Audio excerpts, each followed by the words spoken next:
You're listening to Maximum Medicine Radio with host Doc Martin. Stay tuned in or call in. You won't want to miss what's happening next. How do you step into your maximum potential? How do you connect your spiritual drive with your physical path? Stick around as Doc Martin takes listeners on a journey through the seen and unseen, the accepted and the unbelievable. Get ready to meet the maximum you the world needs on Maximum Medicine Radio with Doc Martin now. Hi, everybody. I'm Doc Martin. This is Maximum Medicine. And I'm joined tonight by Stephan Schwartz, whom you know probably from before when we talked about being a change agent. We talked about his experiences as a young man at the Casey Foundation, about the shaman that he met, Rolling Thunder. But what I really want to talk about tonight is what he's an expert in. He is a researcher in parapsychology, particularly in consciousness, the part that exists outside of time and space. And he has, for 50 years, studied remote viewing, and I believe he himself is a remote viewer. And I want him to tell us what his research subjects have seen for our future. But then more importantly, I want him to remind us that we can get back to the role of dreaming our future and how we can best do that. Stephan, thank you so much for coming back on the show. My pleasure. Happy to be here. So for 50 years, you have been exploring, studying, and researching remote viewing. Could you tell the audience? Sorry, go ahead. I created it. Tell me about the background and how you did that. Well, I read all of the Edgar Cayce readings. There are about 15,000 of them. And it was clear that he had access to non-locally sourced information. So in 1968, I began doing what I called distant viewing at the time. It's a terrible term. So is remote viewing, by the way. Has nothing to do with remote or distant. It has nothing to do with viewing. But in any case, I wrote this up in a book called The Secret Vaults of Time. I created a grid in my backyard, and it originally had 12, and then a statistician advised me to make it bigger, so I made it 144. So it had 144 little squares outlined by a yellow rope. And I would go and bury things in one of the squares. And I would send out a mimeographed form showing the grid to all over the world. And I would send it to people that I knew. And I would ask them, I would say, if it were you, for instance, I would say, Sharon, here is this grid of 144 squares, and in one of them I have buried something. Would you please locate which of the squares, and then would you please describe for me what you think is buried there? And I discovered they could do it, which is Casey had said they could. And then I remembered when I was at university, I had read Herodotus's Histories of the World. And in the 46th chapter of Herodotus's Histories of the World is the oldest recorded remote viewing we have. And it's done exactly the same way we would do it today. But in any case, then years later, I met the SRI guys, and I did the experiment that I think I talked to you about called Deep Quest. You can see a film about it. It's on my website. And because at the time that when I started research in 68, it's a long time ago, everybody thought this was some kind of electromagnetic phenomena because they talked about senders and signals and receivers. and in fact, the term telepathy, which was coined in 1887 by Frederick Myers, the reason he coined it and called it telepathy was because at that time they were doing all this early electronic research, telegraphy, telephony, hence telepathy. It's a terrible term. I don't use it because it doesn't exist. But in any case, the idea was this electromagnetic in nature? That is, was somebody sending a signal, or was somebody getting a signal? As it turned out, I had been the special assistant to the chiefs of naval operations back in late 60s, early 70s. And the government had begun trying to work out a way to communicate with the nuclear missile submarines, which are submerged all the time. They didn't want them to surface. Most people don't even know they exist, but they do. It's part of the triad of defense that we call. Anyway, so they wanted to know, how could you communicate with a submarine? And they tried all kinds of things. They spent $125 million, and they finally worked out that the only way they could do it, and then only to a certain depth, was through something called ELF, extreme low frequency, 3 to 300 hertz. And that you could only transmit a little bit of information. I mean, literally a little bit of information. If you ever saw the movie The Search for Red October, there's a scene where they actually show it. I mean, you could get maybe 6 bits of information across to it. So it was like a number, 1, 2, 3, 4. And aboard the submarine, they would get this signal, and they would open a notebook that they had, and 1, 2, 3, 4 would mean target a particular place.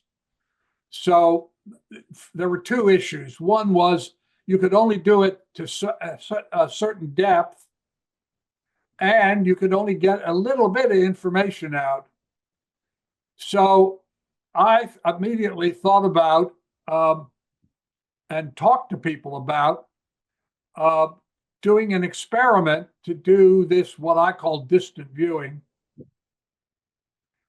And I had a friend who was the head of the CIA, a guy named Admiral Stansfield Turner, and he sent me a translation of a Russian researcher's work. I don't know how they got a hold of it, but anyway, they did.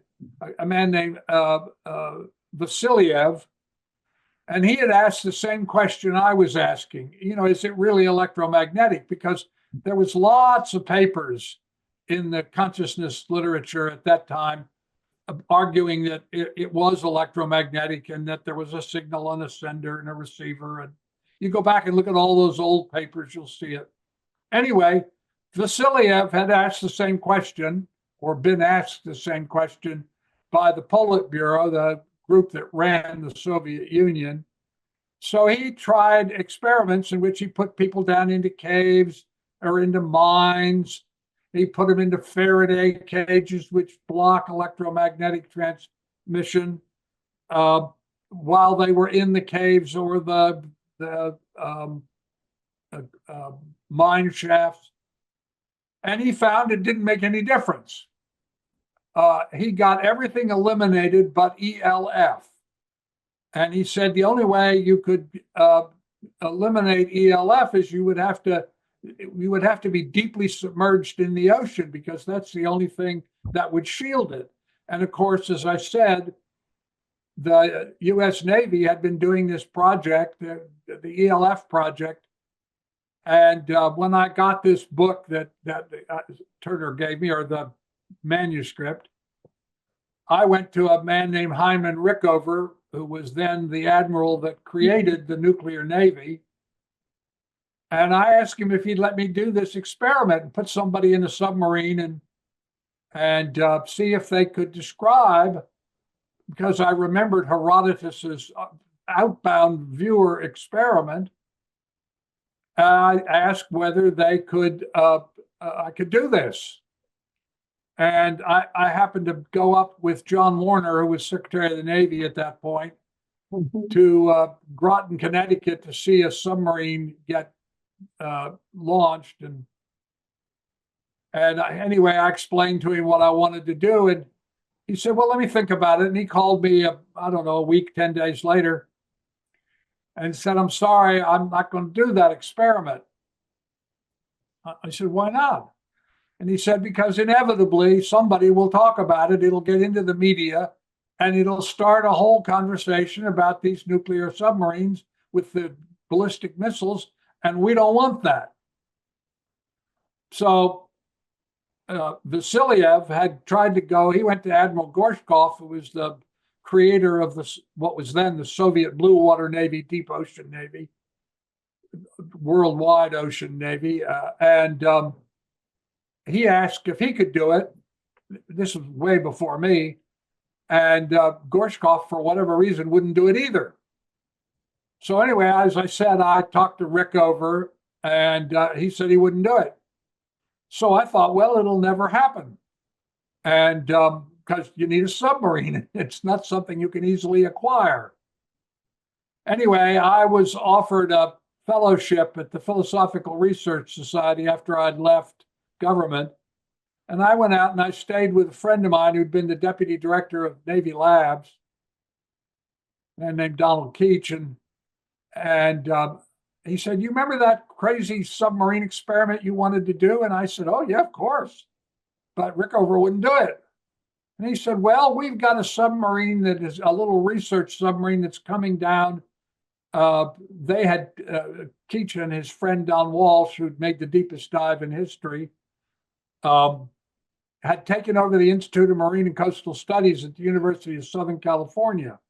So he said to me, "We've got this little submarine coming down to do its sea trials from our Santa Catalina station, and we'll pay for 3 days for you to do that experiment. I'd like to see how it comes out." And I had said to him also, I wanted to locate a previously unknown wreck on the sea floor so that you were doing it both ways. That is, you reach through the deep ocean to locate a previously unknown wreck, and then I would put people in the submarine and see if they could describe, as the Herodotus experiment was, they could describe where these people were hiding. And he said, "Well, we'll pay for 3 days." So I organized it, and I decided I would film it so that there'd be no question about who would do it or what had happened. And I had created what is now known as the Mobius Consensus Protocol. And that calls for all the information to be gathered and analyzed by concept, and then and evaluated by independent experts for accuracy. And that all of the information, before there was any field work, would be turned over to an independent scientist who would notarize it and put it in a vault. So there was an unimpeachable chronology. Anyway, we did all those things. As I said, you can go to stephanschwartz.com and see the movie, because I made the movie, and then I got Leonard Nimoy, Dr. Spock, to do the narration. And it worked. They located the ship, a ship nobody knew existed or had any idea where it was. And when I put him aboard, I used Ingo Swann and Hella Hamid, who were two of the best viewers I knew. And I asked the SRI guys to be the outbound, to be the targets that they would try to describe where they were. And Hella and Ingo did it separately. They would submerge to depth. And so I knew exactly, because the Navy had spent all this money trying to work this ELF issue out, I knew exactly how deep and exactly how much information could possibly be transmitted with ELF. And They were able to describe where Hal and Russell were hiding, and it was much more information than you could possibly have transmitted with ELF at that depth where they were. And the same was true of locating the previously unknown wreck. And so this was 1977, also a long time ago now. And that settled the question. It's not electromagnetic. It's nothing about signals, senders, receivers, any of that. What it's about is accessing non-locally sourced information. And in order to understand that, you have to understand the continuity of consciousness.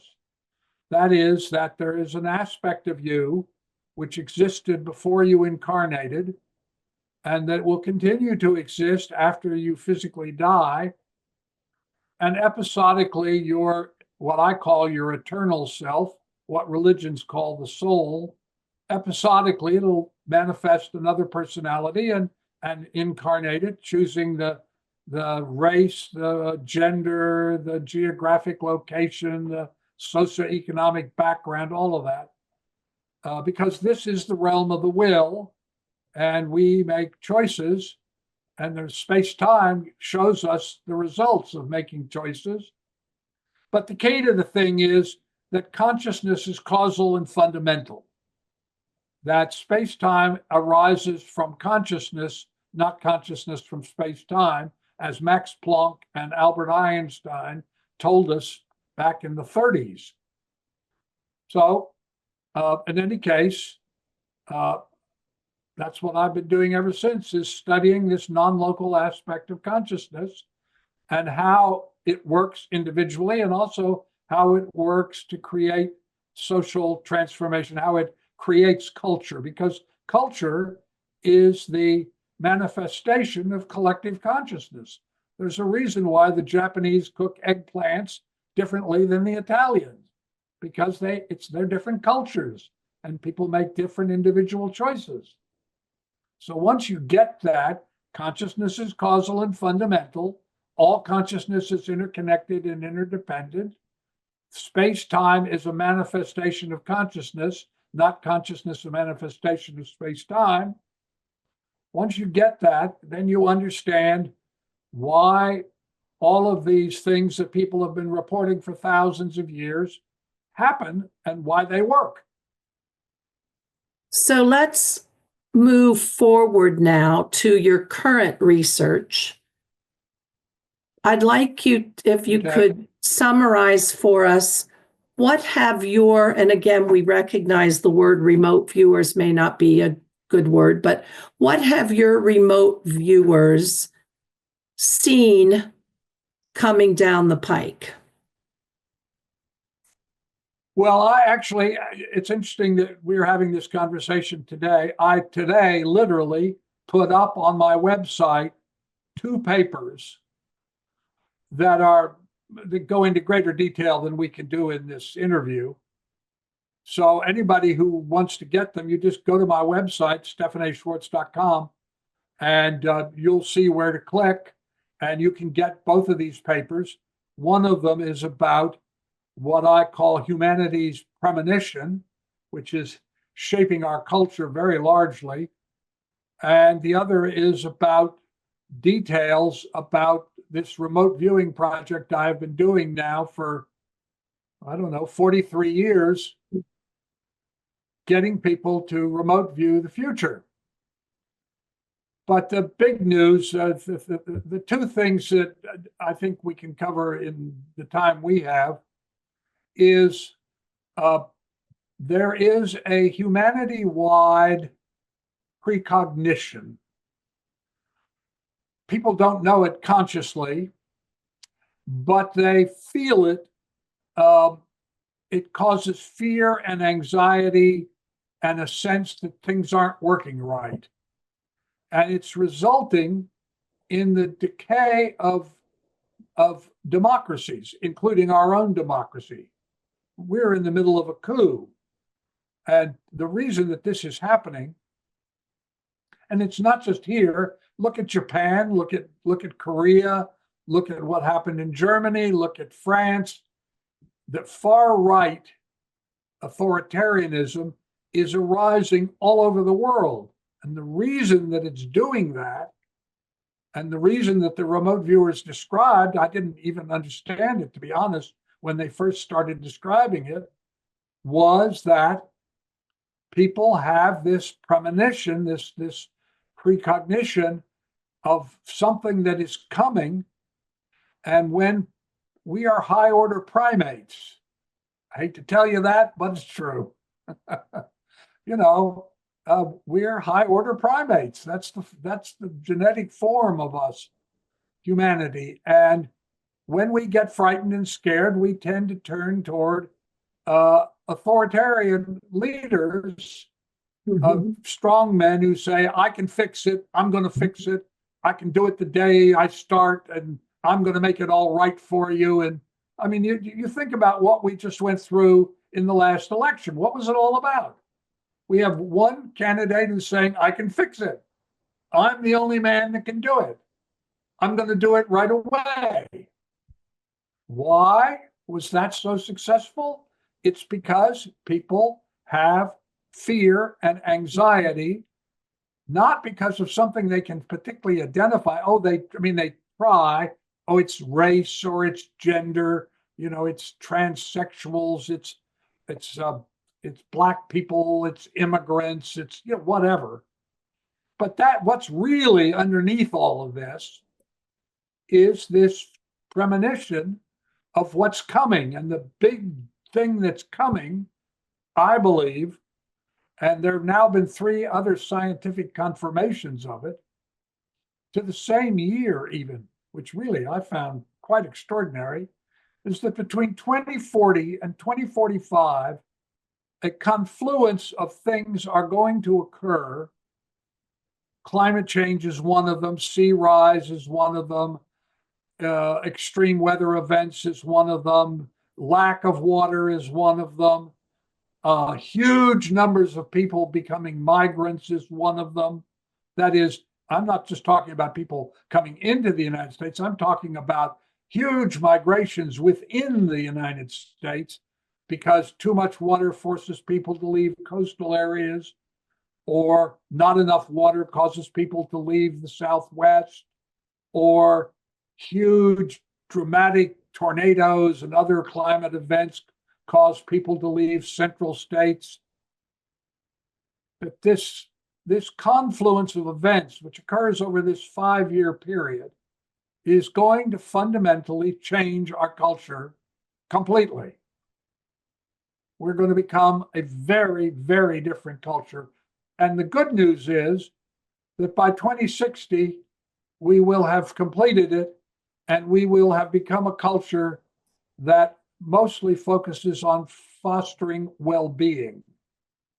And the thing that I have learned from these years and decades of research is that fostering well-being is always the right choice in any situation, about any choice you make, from the toilet paper you buy to the cat food you buy to the companies you do business with to the way you treat other people, blah, blah, blah. I mean, pick anything you like. Being compassionate, life affirming, and fostering well-being, that is the big deal. And by 2060, we have learned that. But I'm afraid it's going to be very difficult between now and between particularly 2040 and 2045. But for the next 15 years, it's going to get very tough. So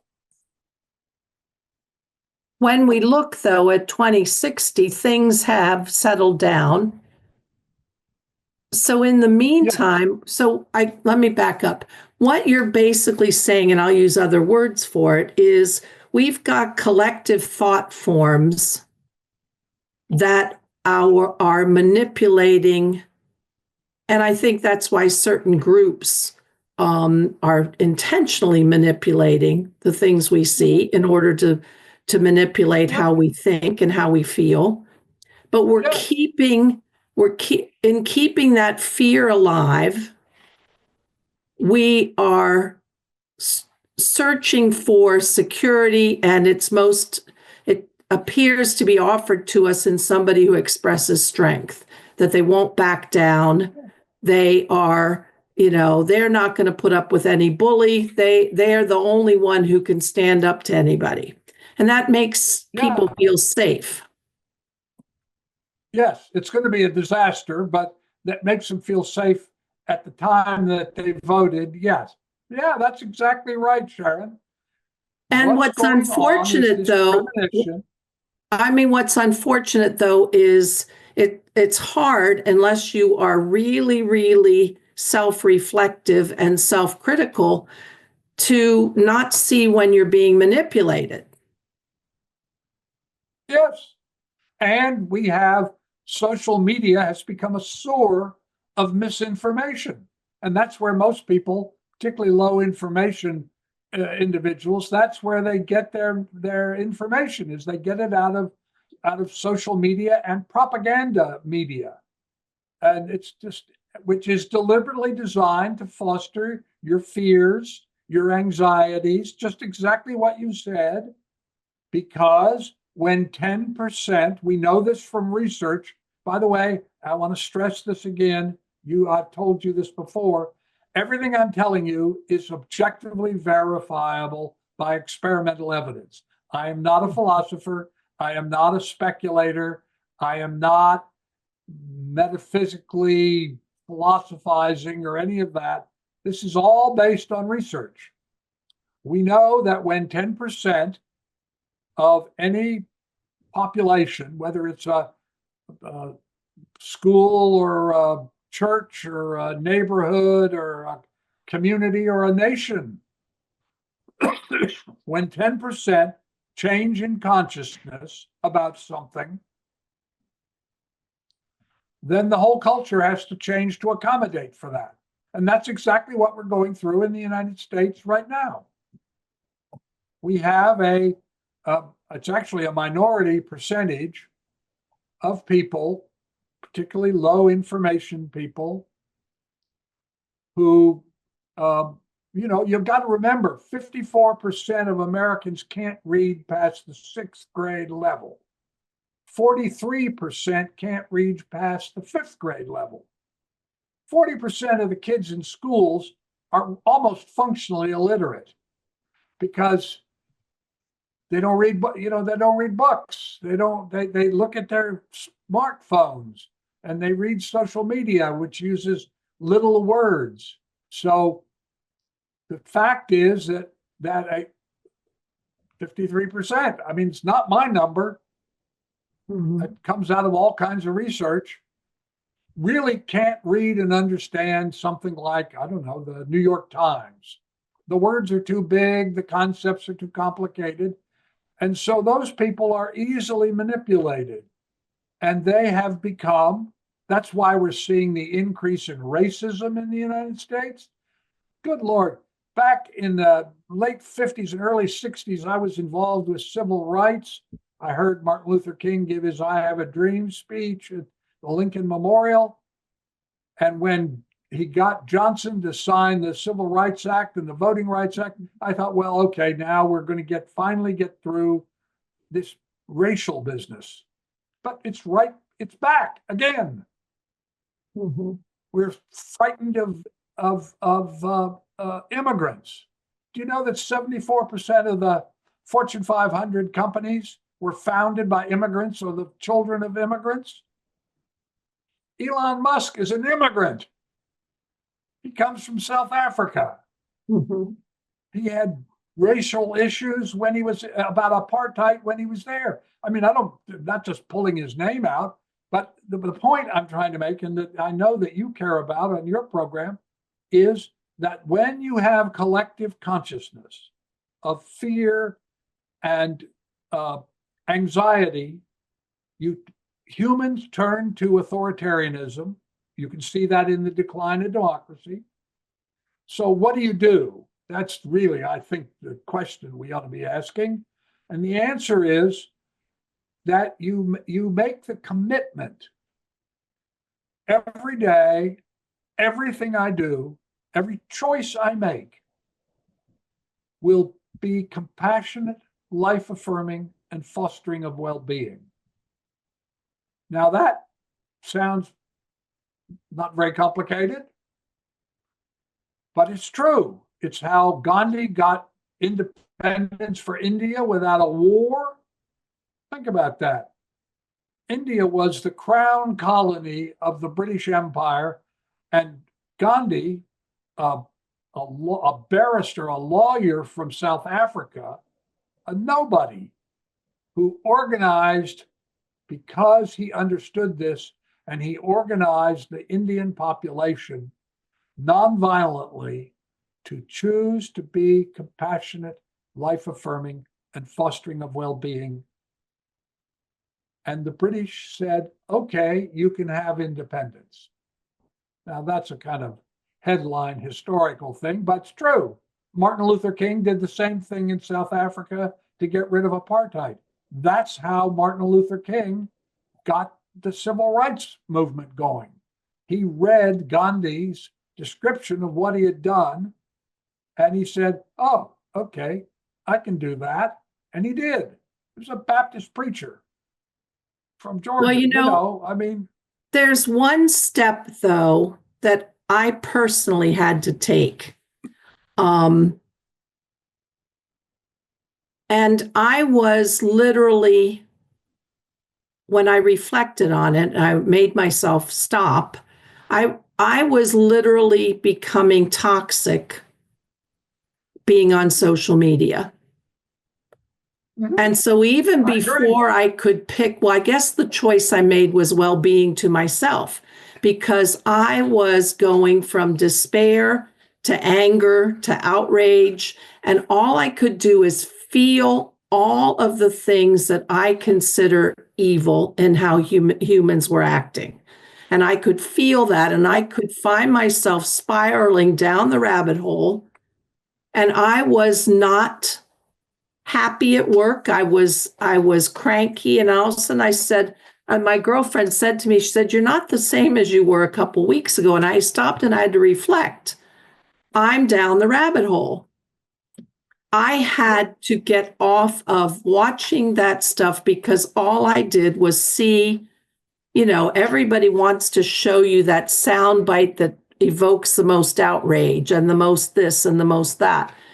And so my ability to have equanimity and to even see well-being was out the window. But I was becoming poisoned. I literally felt like I was becoming poisoned. So I stopped it. Now, I have to say I had some withdrawal from the drama, because, you want to say, oh, get a life, a little bit of, spark of this and spark of that. But so before I could go into those daily choices, I had to do one major thing. I mean, before I could even remind myself to continue my meditation, I had to get out of the toxicity. I had to get out of it, or I would go under. Yeah, well, you were smart enough to get out. I got out. I don't do it either.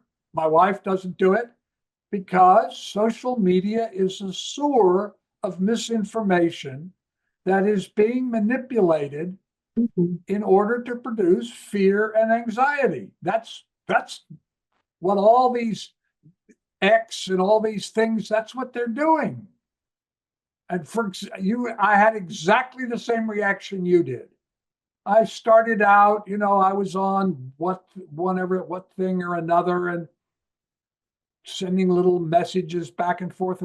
And then I began, as I read this stuff, I realized that this was weaponized misinformation. I wrote a paper about it. I called it The Weaponization of Misinformation. And I talked to people that I knew in my community, and all the people that I communicate with on Schwartz Report and all that. And I discovered that they all were doing exactly experiencing exactly what you experienced. Oh my God, do you know what's going on? Did you read this? Oh Lord, if they're doing that, I mean, oh, blah, blah, blah. You have to stop and take control of your own life and foster well-being in yourself as the first step. Yeah. Yeah. That's it. So I've told you whoever this. You are. Sorry, go ahead. Well, no, what I was going to say was everybody that is listening to this program, what you do is you make the commitment. Every day I make dozens of little choices. What I read, where I go, what I eat, I mean, all of it, everything. And I commit myself to, of the options available to me. Now, there may not be a really good option, but there's always one that's better than the others. I commit myself that of the options available to me, every day, I will choose the one that is the most compassionate and life-affirming and fostering of well-being as I understand that in the moment of that choice.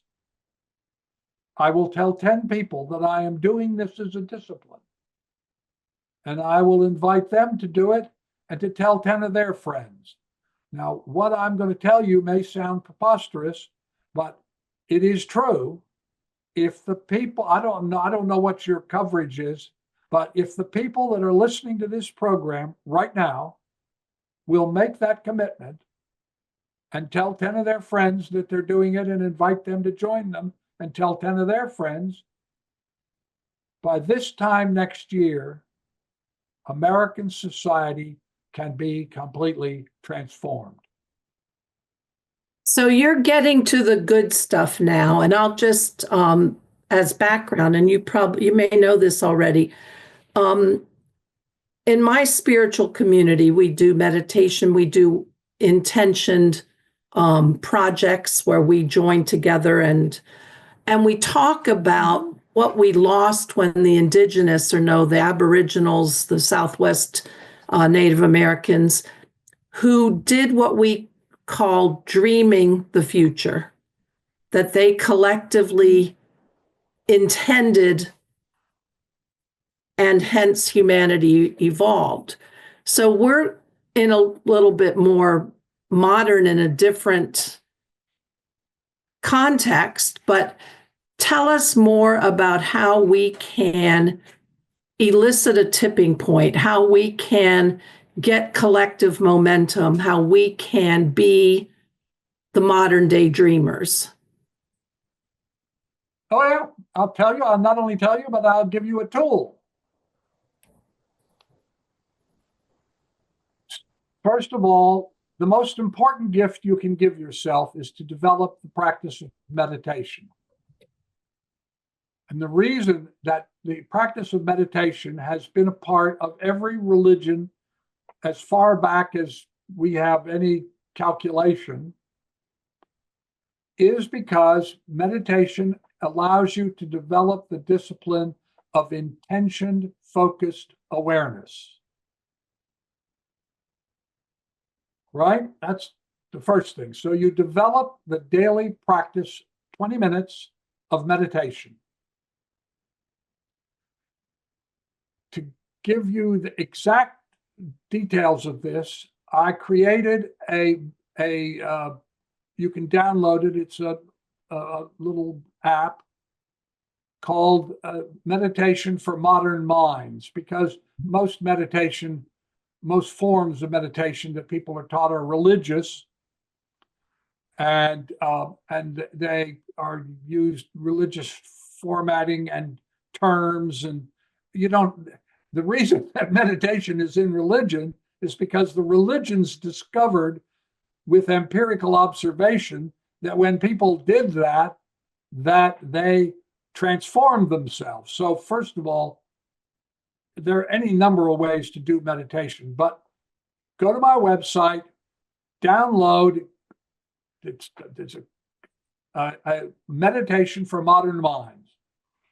Meditation for modern minds part of the form is that you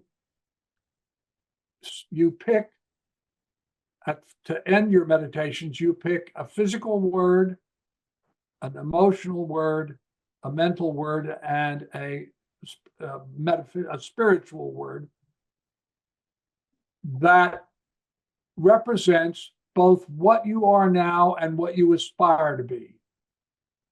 So let's say you're overweight. So what would your physical word be? Diet. That's both the problem and the solution. What would your, or maybe I don't get, I'm not strong enough. My doctor's telling me that I need to get more exercise. So maybe the word is exercise. Lack of it, begin to develop the discipline of it. Your emotional word is, I feel unconnected. I feel isolated and alone. So maybe the word is alone. That's where you feel now. You want to feel that you're connected to everybody. You have a mental word. I just don't seem to remember things, or I just don't understand things, or I forget stuff. So your word is concentration. That's where you are now. Being able to concentrate is where you want to be. Right? You see what I'm saying here? Mm-hmm. So you have these 4 words. So you begin your meditation. You pick a phrase. It can be an affirmation. It can be a mantra. It can be something out of a poem. It doesn't matter. It's something that when you say it and think about it, it helps you to focus. So you start with your affirmation. You say it several times, whatever that is. Then you are quiet. You sit in silence for a while.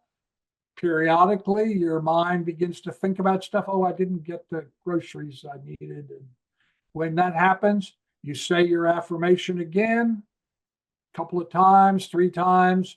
Then you focus. Then there's silence again.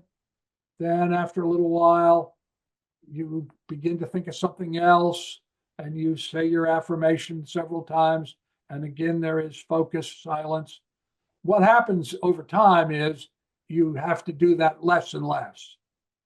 And then at the end of your affirmation, you send healing, you hold therapeutic intention for someone other than yourself that you know has a problem, is sick, I don't know, it's just in distress. You hold them in healing intention. And then you close your meditation by saying your words that you have picked. Diet, exercise, concentration, whatever. I will send you a little, I guess we can't split screen. I'll send you a little image of what I'm talking about. I wrote it also in a book called The 8 Laws of Change, which is how you transform societies.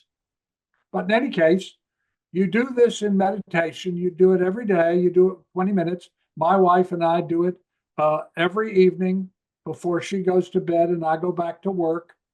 She goes to bed about 11 o'clock and I work till about 3 o'clock in the morning. So we sit in meditation and then she goes to bed. I go back to work. And we always do that. We've been doing it for decades now. You do this, and what you will discover is that, I don't know in what order it'll happen. I don't know how long it will take, but what you will discover is that suddenly the word, for instance, diet, that you've changed the way you're eating. You haven't even really, you're hardly aware of it, but suddenly you're no longer eating mammals. You're no longer eating too much sugar. You're no longer eating pre-prepared processed food. You're eating organic food, whatever. You will find that you have transformed yourself. And then another word, the words go flat. That's the only way I can describe it to you. You'll be saying the word and you'll suddenly think, that's not the problem anymore. I don't have that problem. So then you pick a new word, another word, at the physical level, at the mental level, at the emotional level, at the spiritual level. You know, So one of the spiritual one things may be in doing meditation, and if you could, I just a reminder, we have about 9 minutes left. In doing meditation, one of the things, because you talk about consciousness and that part of us that is eternal, when you are meditating,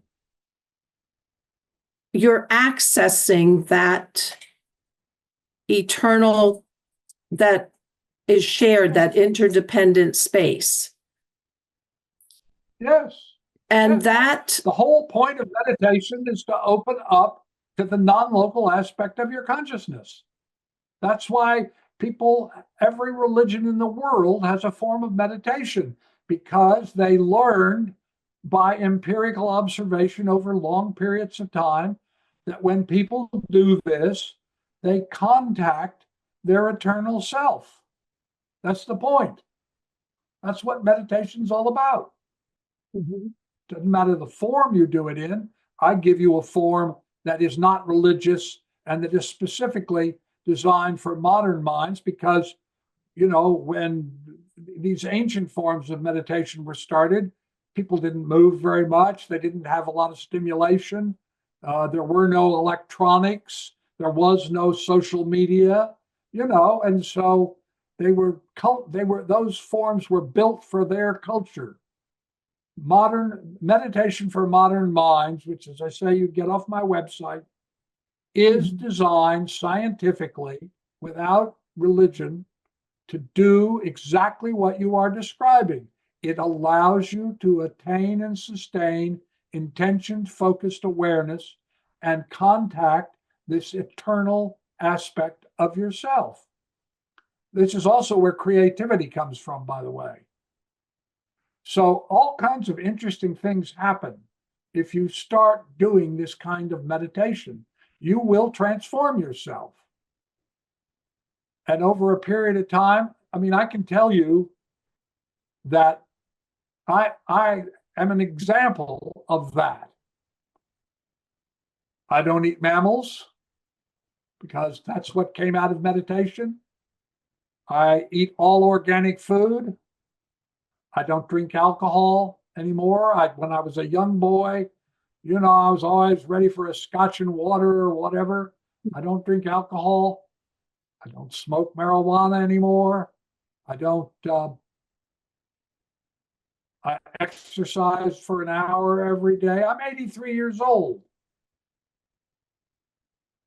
If you do this, I promise you, and the research is absolutely clear about this, and you can go and go to academia.edu or go to my website. It'll tell you where to get my papers that describe this. It's all based on what objective scientific research tells us. If you will do this, you will transform yourself. And if you do it and tell people you're doing it, and they tell people they're doing it, that's how you change culture, nonviolently. When people, 10% of any population changes in consciousness, the whole population has to accommodate to that, whether it's positive or negative. so we've got to close up here, but what I've learned so much from you, and I want you to just tell the audience briefly again. There's a lot of information on your website, stephanschwartz.com, but you also teach, and that's on the Glidewing website. Glidewing.org. And you teach remote viewing. Do you teach anything else? I teach remote viewing, therapeutic intention, meditation, creativity, social transformation. Wonderful. Wonderful, wonderful. So is there anything you want to tell the audience? Because we're going to close up here. Any last thing? What I will tell you is we are in a state of crisis in the United States, and you personally are the solution. If you do what I have described, you will transform yourself, and if you talk to others and they join you, you will transform the society and produce the kind of society that you really want, which fosters well-being and makes well-being its first priority. We have the ability to do this. It's a function of, do we have the will to do it? And only you know whether you have the will to develop this discipline. And to add to that, to be inspired, if Stephan's research subjects saw that in 2060 we had a society that fostered well-being, what you do today to change your own microenvironment, to change yourself and the people around you matters. So, and that's what we're all about, is to evolve our humanity in the way we dream about, the way we are inspired to do. Stephan, thank you so much for being here.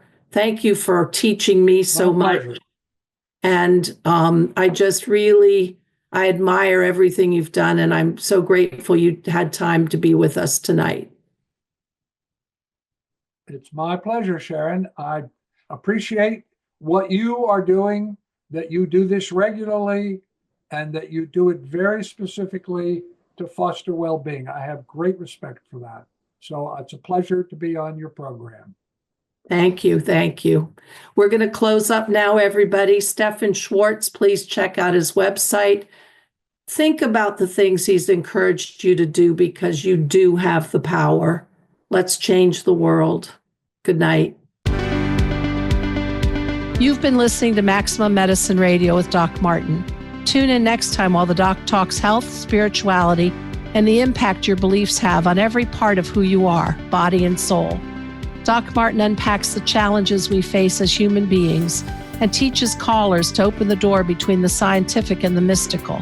To learn more about Doc Martin and Maximum Medicine, visit www.sharonmartinmd.com.